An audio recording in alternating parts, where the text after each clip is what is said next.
A $50 million public works project is underway in Tampa. It's a marvel of technology, and it'll do a lot to keep the city growing and prospering. But for all that, you will probably never see it.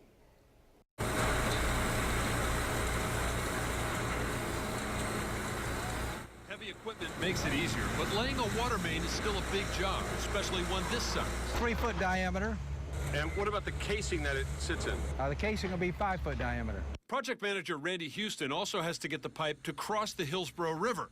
He's got to go below the water and below the river bottom to do it. It'll be about 35 feet deep underneath the river, so we won't be affecting any of the river traffic or our environment. Fish won't even know you're there. No. Years ago, they might use dynamite or dam up the river and dig a trench.